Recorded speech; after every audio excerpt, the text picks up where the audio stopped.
And next, the Trump administration says it has located tens of thousands of children who are smuggled into the United States.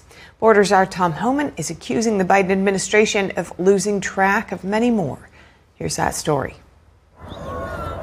White House Borders' our Tom Homan says the Trump administration has thus far located 62,000 children who were illegally smuggled into the United States.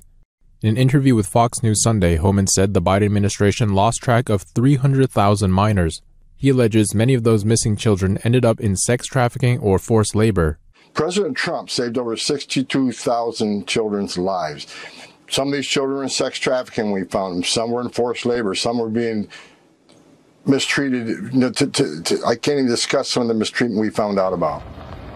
Homan says those children were among more than 500,000 minors smuggled into the country during the previous administration. He says the Trump administration has been actively searching for them. Over 500,000 children were smuggled in this country under Joe Biden. They released them to unvetted sponsors. They lost track of 300,000. President Trump committed on day one that we will do everything we can to find every one of these children. He accused Biden and Democrats of being complicit by refusing to secure the border. For 4 years, this has happened. Sex trafficking, historic highs. Children crossing the border, historic highs. Migrant deaths crossing the border, historic highs.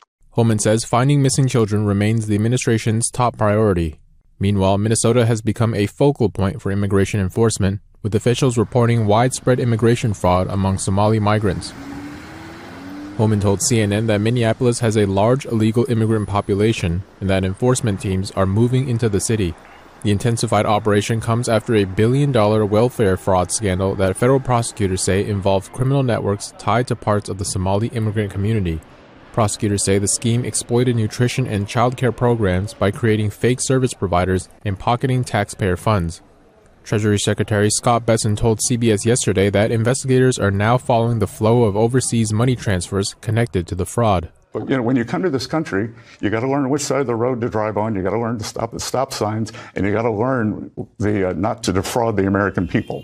Bessent said investigators found that funds tied to suspects, including some political donors, moved through informal money transfer networks. When asked if the money might have been used to support terror networks abroad, Bessent said it's too early to draw conclusions about its final use.